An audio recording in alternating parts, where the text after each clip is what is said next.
Hello guys, কেমন আছো তোমরা সবাই? আশা করছি খুব ভালো আছো। আমিও খুব ভালো আছি। তো সেদিনকে সকাল সকালে স্নান টান করে রেডি হয়ে যাচ্ছিলাম একটুখানি আমার মামুনির বাড়িতে, মানে মামুনি বলতে আমার বড় মাসি।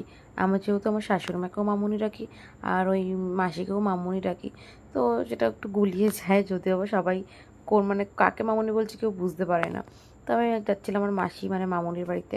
তো মামুনির ছিল বার্থডে, তো বার্থডেটা সেদিনকে ছিল না, সেদিন চলে গেছিলো। আর আমরা যেহেতু ওই টাইমটাতে পুরীতে ঘুরতে গেছিলাম, তো ওই জন্য কিছু ওরা আর তখন অ্যারেঞ্জমেন্ট করেনি।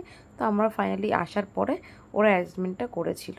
তো দেখো আমি ফাইনালি রেডিও হয়ে গেছি অনেকটা। তো এই যে তারপরে আমি আমার ফুল লুকটা তোমাদের সাথে শেয়ার করলাম। তো কেমন লাগছে তোমরা একটু কমেন্ট করে জানাও।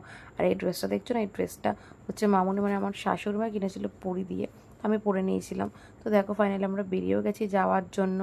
তো রাস্তায় যেতে যেতে দেখো আমি কেমন বক বক করি, সারাক্ষণে আমি এরকম বক বক করতে থাকি, চুপ